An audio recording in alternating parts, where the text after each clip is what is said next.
Hi, I'm Valerie.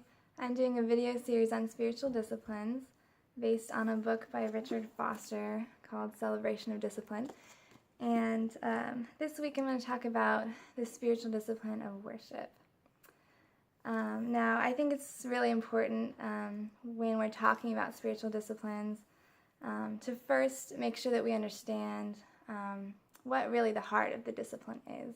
Because with each discipline, there's lots of different expressions of it. And usually when we think of worship, we think of singing songs of praise, which is definitely a beautiful expression of worship.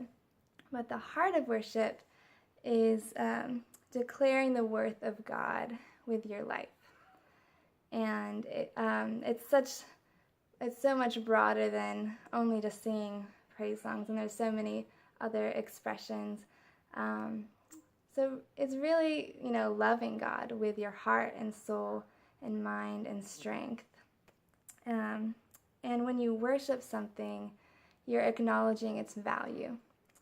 And you respond to its value by giving of yourself. And that includes your time and your talents and your treasures. And it is in the object of worship where you find your security and your fulfillment. And it's what you run to. It's what is most important to you. And you show what's most important to you in lots of different ways. So Foster talks about the worship, that worship is to experience reality. And I think what he means by that is that the reality is that God is really worthy of everything we can give him and more. And so when we worship, we experience that. And when we put other things before God in importance, we're not really experiencing reality. There's also a quote that he quotes from Tozer that I really like. It says, the essence of idolatry is the entertainment of thoughts about God that are unworthy of him. And this is another very subtle form of idolatry that we can have, is just thinking things about God that are untrue. And it's putting our ideas about God above what God actually says about himself. And so part of loving God is really just believing what he says about himself and acting upon that. And so, so the beautiful thing about worship is it brings us back to reality. It helps us remember God's love and goodness and faithfulness. It's something that's just really important to do in our walk with God. And, there's so many different ways to do it. Just dwelling on who God is, what he's done for us. But Foster focuses a lot in his chapter about corporate worship and just how important it is to worship as a body of believers. And how when you come into worship, you shouldn't just come in kind of haphazardly, like distracted and thinking about what you are going to do later that day and just kind of wanting to be blessed. But he encourages us to prepare for worship, for corporate worship. And he suggests a lot of different ways that we can prepare. And one of them being simply to communicate with God like throughout the week, not just make it something that we kind of seek more on Sundays, but really listening for God's voice throughout the week. And when we do that, and when we're faithful in seeking him in that, he's faithful in speaking to us. And then when we come on Sunday, or whatever day we come to a worship service, we come with this holy expectancy for God to speak, because he's already spoken to us, throughout the week. And Foster also encourages us to come early to pray for your worship leaders and your pastor, that they would just be filled with the Holy Spirit, and to pray for the other people that are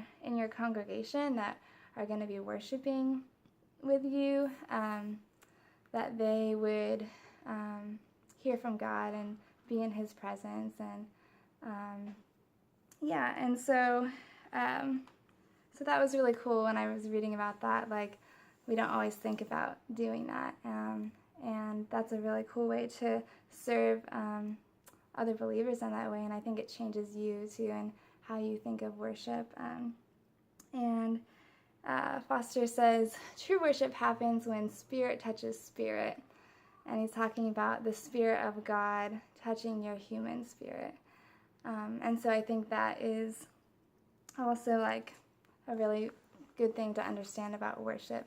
And also, so he talks about when you're in a worship service, I thought this was really good, that sometimes there's distractions. Sometimes there's a baby that's crying or whatever it is. There's something that distracts you, somebody that distracts you, and it's easy to be like, oh, I'm trying to worship, like you get annoyed with it. And so he just encourages us to, when those distractions come, to pray for that person, to, make that an extension of your worship. And he describes it as absorbing distractions with gratitude. And so that's something that I thought was really cool. And he also talked about just physical postures of worship. We worship God not only with our mind, but with our body. And there's certain postures that are just really cool expressions of worship to God. When you're on your knees, it's that communication of humility. Or when you raise your hands, it's, surrendering to God or receiving from God or whatever it is.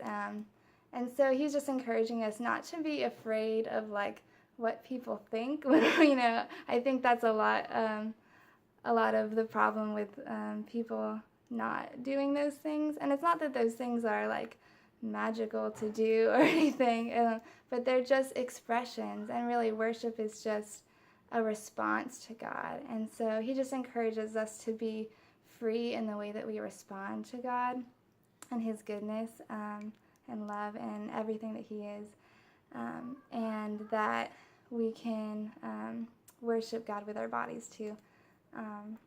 And so, so then that's pretty much worship. And thank you for watching this video.